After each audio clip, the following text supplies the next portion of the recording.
Good evening, everyone. It's Gordon Stone here. I'm one of the principal mentors and deliverers of the Northern Beef Business Mentoring Program. Tonight, our webinar is entitled The Top 5 Golden Rules of a High-Performing Business. And the two presenters tonight are myself and Mark McNamee, who is a co-presenter. Before we get started, one thing I want to make an observation about is that many people in agriculture regard business as being the production side of things. So I've used this analogy with many people, and I'll use it again because it's nice and simple and clear cut. If you can imagine an overall business like an egg, regard the yolk of the egg as being the goodies that produce the product, whatever that may be. So it's the operations of the business, whether it be a beef business, a grain business, something else in the value chain, or whatever else it may be. So fundamentally for a beef business, let's say it's the soils, it's the pasture, it's the animal, it's genetics, it's the nutrition, it's the mechanics of actually creating the product. What sits around the egg is the egg shell. And if you look at our 12 pillars of business best practice, I regard the egg shell as containing the business, and that's pillar number 2, the products, markets and customers. And for many people, there might be one marketplace, one customer, one product. For other people, there may be a range of different opportunities for higher value customers or commodity customers. And it's a question of thinking, where's the most money to be made in the least time with the least effort? And that's really what the eggshell is about. It contains the whole business. The rest of our 11 pillars, in my estimation, fit within the white of the egg. So fundamentally having a clear vision, and we always make the distinction about people's vision compared to the vision for the business itself. So the business is being run for the people rather than the other way around. Thinking and acting like a CEO, there are some people who say, look, I don't ever intend to be another Woolworths. When you dig down to many people's businesses though, they are million-dollar enterprises, maybe $500,000, maybe $2 million, maybe $5 million, whatever it may be. So therefore some corporate thinking comes into it, which is strategy, return on investment, systematic approaches to things, all the things that are in these pillars. And that's what's thinking like a corporate entity. And the people who run that are CEOs and senior managers. On the other hand, there are operational people. So it's almost like you've got to step on one side of the line to think and act like the CEO and the senior management team, and on the other side of the line to think on behalf of or like or act as the operations personnel, which Mark will come to in a few minutes. We always talk about money. We talk less about gross margins, less about benchmarking, and more about some of these other elements in our 11 pillars. So they're all important. The golden rule is about profitability, of course. We talk about people and systems because people are what make the world go round, and the business is about managing the outcomes for the people benefiting from or managing the business itself. There are all sorts of people who play in the team space, and often it's families, often it's other personnel, often it's contractors. They're all part of the gig. Tonight we'll be talking much more about systems, so I'll carry that over for further down the track. Business risk as well as production risk. All sorts of areas of risk that we need to dig into when it comes to these 11 pillars. Our legal obligations, our succession, and one distinction I need to make here is that we think of businesses from the point of view of a defined end in mind. And the defined end in mind that we always say to our clients and those people we work with is, the discipline is, should in 5 years from now we wish to get an investor into the business or take a high-end deal to a bank, we need to be in a position to say to those people, there is a systematic way of running this business. There is a very clear end game. There is a very strategic approach. It is very systematized. We do manage our risk. And that's our thinking about succession in a very proactive manner, which leads us on to thinking about sales and marketing, communicating, building relationships with customers, value adding, leverage, all of those sorts of things. They're all the other elements of the egg white. These 5 golden rules are the sorts of things that we want to cover tonight because they are really quite critical to creating a high-performing business. As we said already, very clear about where things are going to head to from here. Taking time out to work on rather than in the business.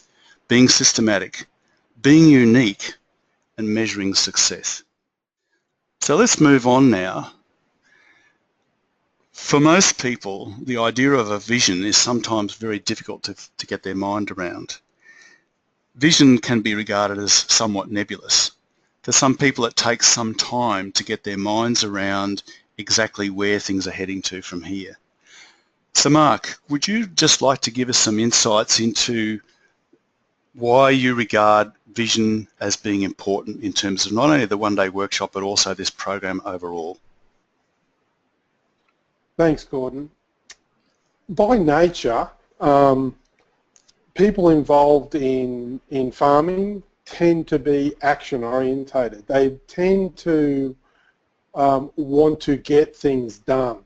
And so often we see, like I've got on the screen, we see that when there's a problem, when there's an issue, the apparent answer just seems to be, let's do more of what we've always done and let's just do it faster, and often that doesn't really solve the problem. I find in my experience that in terms of the technical parts of farming, whether it be beef production or other aspects of agriculture, we've got some fantastic farmers in Australia. When we talk about vision, it's more about asking the question, why are we doing it? What are the outcomes that we're looking to achieve? So, I like to say that direction is always more important than speed. The second thing that a vision gives you is that it directs the effort. So once you've decided on a target, it gives you that clear vision about what needs to happen and what doesn't need to happen.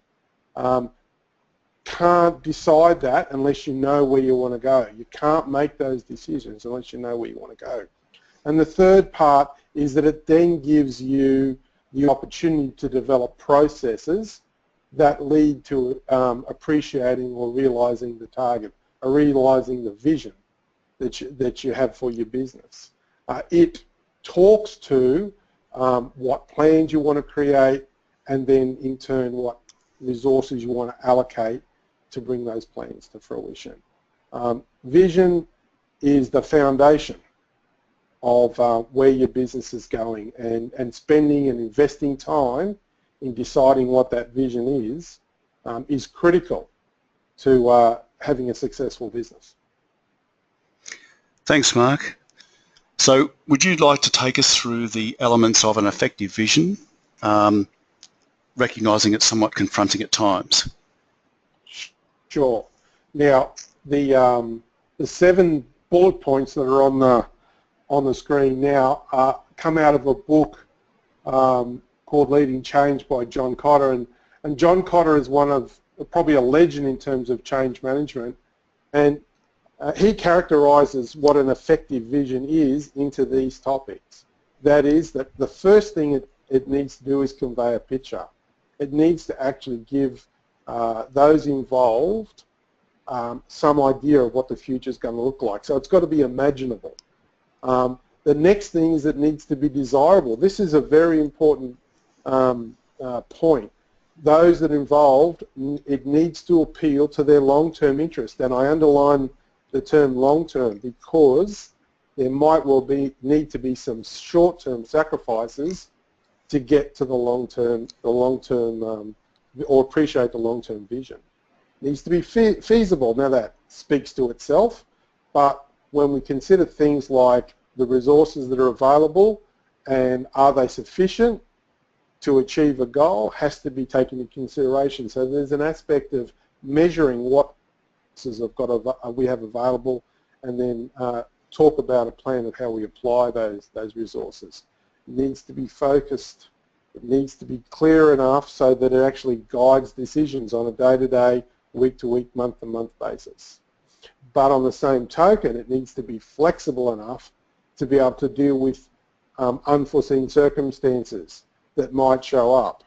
So there's that challenge around vision where it needs to be focused enough to guide decision making, but flexible enough to deal with those unforeseen circumstances. And in agriculture, we get a lot of that. I mean, weather is one of those things that we can't control. So having a flexible enough plan to deal with changing market conditions, changing weather conditions is a really important part of having an effective vision. The last one, and particularly this is my area of expertise because I work a lot in marketing, is that it needs to be communicable. If you can't say it in 5 minutes, then it's too hard. And it's interesting because I'll go into an organisation and they'll say we have a vision, and 5 or 6 pages later, we're still talking about it. To be able to describe what it is you want to achieve in 5 minutes really does hone the skills. It hones the thought process. It makes sure that you're focusing on the things that matter most. So in terms of a vision, this is a wonderful list to run your vision through to see if it qualifies as being something that would be effective in what you're trying to accomplish. So let's just move on to golden rule number 2, which is working on your business, which is a complete passion of mine, I've got to say. So it is indeed, as we've put here, the helicopter view, and so it's actually critical to set up a new habit or pattern amongst the senior leadership team of the business, and I feel it's almost easier to go away from the business to actually spend the time to work on the business, to take that helicopter view so that we sit there with our minds engaged and say, where do we need to go? How are we going engaging with that vision? How are we going breaking it down into bite-sized chunks? And while we talk about the plan, it's also breaking it down into what we call steps to change. So those bite-sized chunks so that people can actually understand how we're going to go through the change process. We have a little discipline, which I mentioned earlier, and here it is on this slide, which is working on the business, working with the vision, is how to get the most money in the least time with the least effort. That's our focus. That's our discipline as well. The most money, the least time, and the least effort for ourselves and for our clients, to work with our clients in this mentoring process to achieve that outcome. We also have a saying, a principle used by Marshall Thurber, one of the, I guess, most successful marketing people for many, many decades, was the concept of clarity leads to power. So it's a small p. It's not power over other people. It's about self-empowerment. So the clearer we are about setting our intention, defining our outcomes, the greater potential there is to get to where we need to go. So that's really this helicopter view.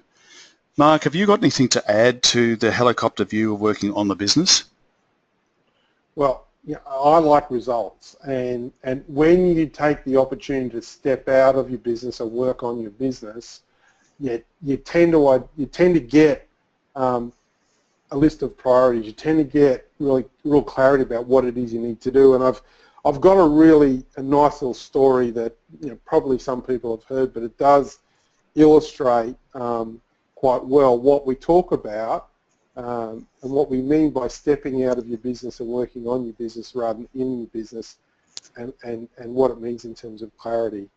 I like to tell a story of a university lecturer who had a bunch of students who were complaining about how much work they had to do, and he got sick and tired of listening to this each week. So he thought he'd actually do a little demonstration. So he came into class one day and he put on the table a large glass jar, and he told them that he wanted to address this issue of time management.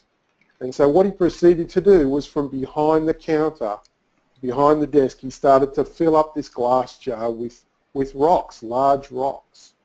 And when he got to the top, he said to the class, he said, "Now, is this jar full?" And of course they all looked at the jar and they said, "Yes, it's full." And so then he nodded, he leant down from behind the counter and he pulled out another glass jar that was full of sand and proceeded to pour the sand over the top of the rocks until it filled all the space right between the rocks right to the top. And then he asked the same question, is this glass jar full? Now by this time they're a little gun shy, so they're kind of like giving you that diagonal nod about whether this jar is full or not. And so they came to the conclusion, yeah, it probably was full.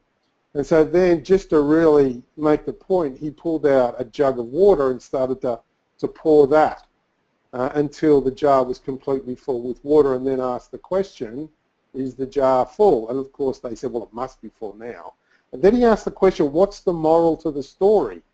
And they said, and answering, the obvious, giving the obvious answer, was that there's always room for more. And he said, no, that's not the answer. The answer is you put your big rocks in first. And that's the point. When we step out of our business and we work on our business rather than in our business, we get to identify what are the big rocks, and then we start to plan to put them in first. And that's the great benefit of doing golden rule number 2, working on your business. So thanks, Gordon. Okay, Mark, thank you. Well, let's move on. So this is going to be yet another conversation about the end in mind. I noted earlier that one of the disciplines that we bring to programs like this is to say, if we're going to put a fully organised and structured proposal to an investor, or a fully structured, organised and disciplined proposal to a bank manager, what are some of the questions that they're going to ask? And one of the questions that will always be asked is, can you, the business owner, step away from the business for 2 weeks, 4 weeks, 6 weeks, 8 weeks, or whatever it may be, and have the business run without you? So fundamentally, systems are absolutely critical to that whole process. So Mark, could you elaborate on some of these points about systems? Yeah, this is a simple concept, but one that's not done well. And particularly, it's a broad statement, but agriculture is one of those industries where it is all about action, and some of the production timelines are very long, and so we get very involved in our production systems, and like I mentioned before, we do that very well. But some of the business controls, they're the systems that we're going to focus on in both the one-day workshop and in the CEO mentoring program.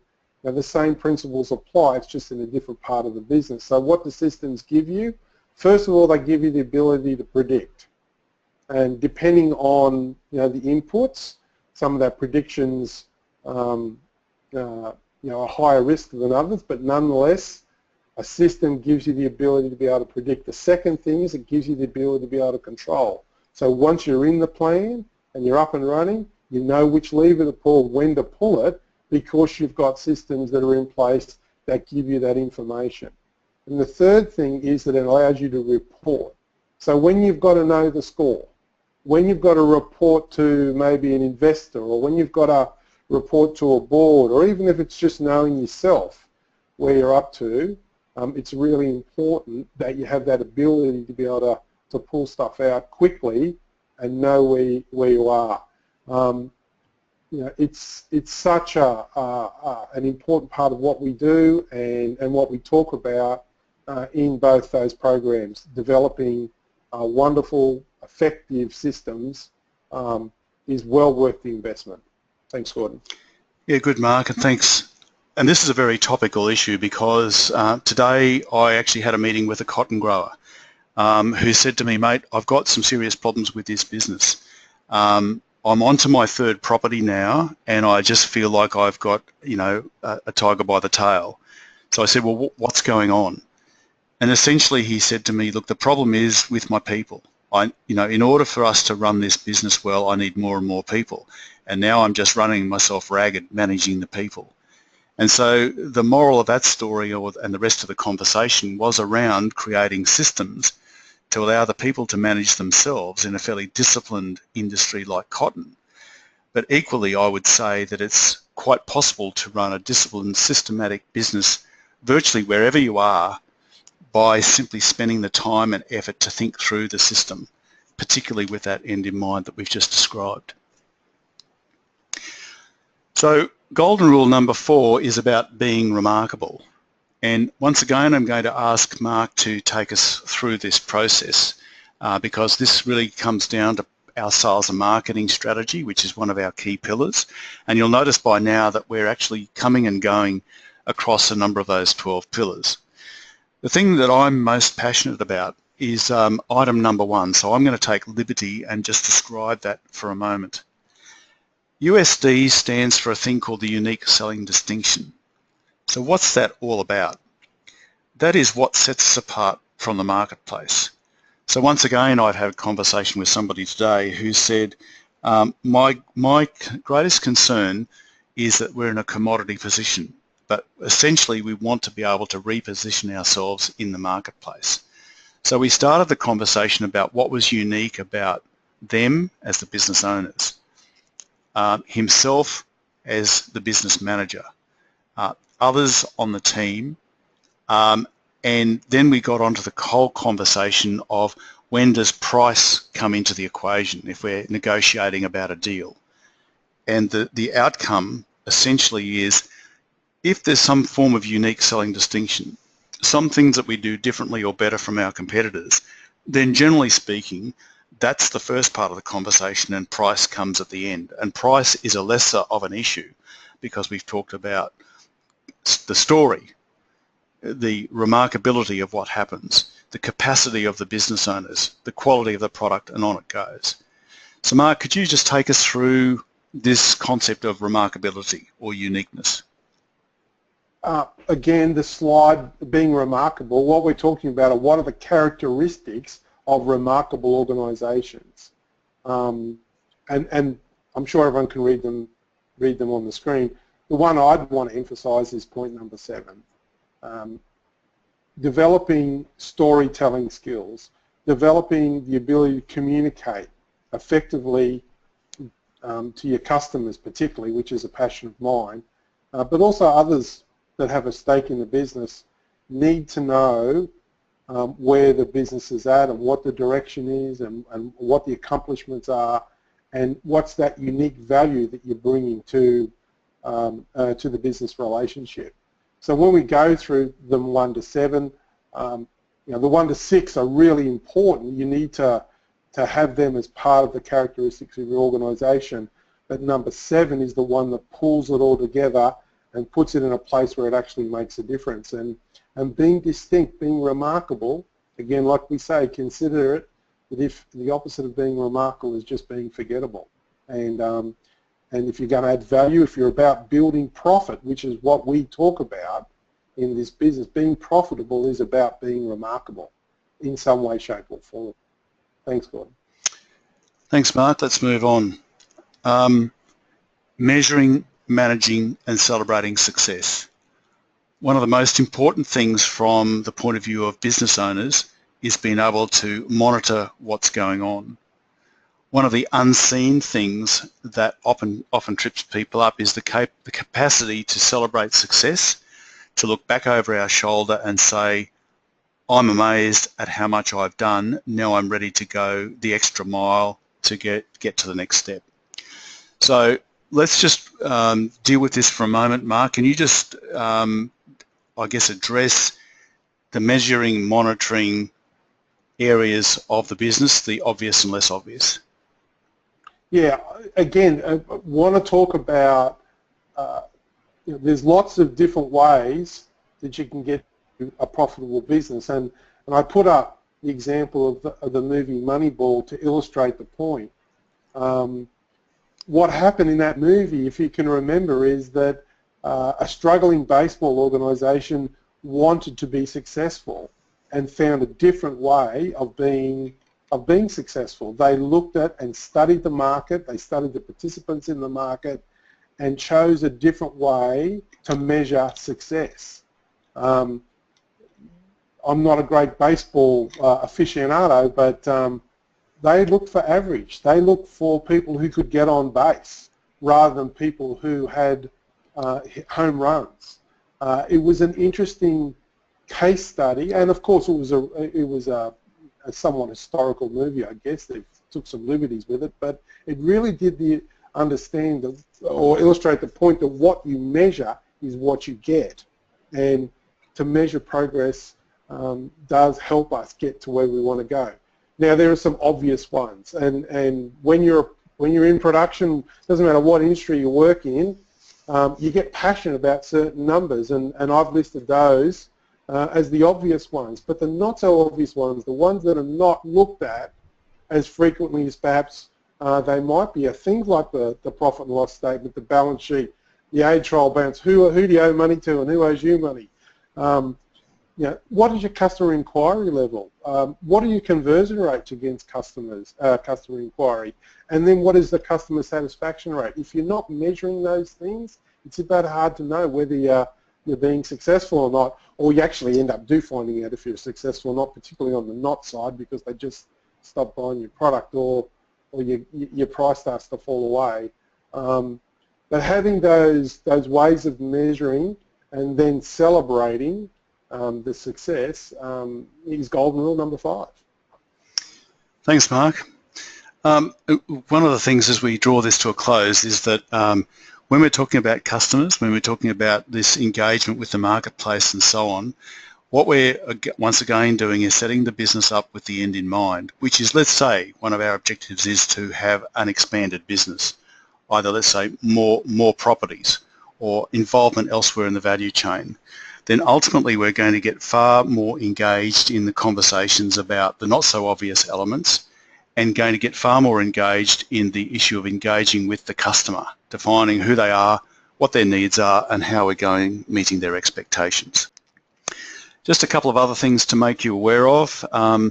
This is a program that has engagement with Meat and Livestock Australia, our company, the producer organisations such as AgForce in Queensland and others in the Northern Territory and Western Australia, government departments, because effectively they are seeing, as we see, that opportunity is knocking right now for the beef industry, as it is for the whole agri sector.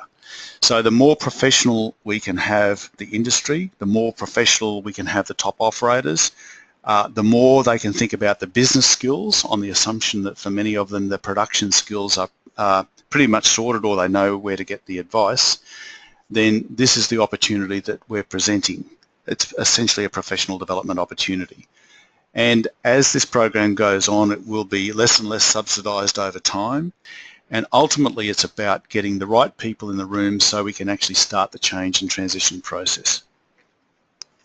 So for many of you, you already know where to find us. But I would encourage anyone who's listening who thinks, I'd like to have a conversation with Gordon or Mark, these two people who are on the call tonight. Our phone numbers are there. We'd welcome a phone call from anyone. Those people who say, look, I'd just like to find out a bit more, well, people in AgForce and the Department of Agriculture and Fisheries in Queensland know what we're up to. So if there's nothing further, Mark, anything further from you? No, I'm fine, Gordon. Thanks everyone for coming. I really appreciate you taking time. Yep. See you soon. Likewise, and thank you all for taking the time, and we'll conclude there. So thanks very much for your time. Look forward to speaking to you all soon.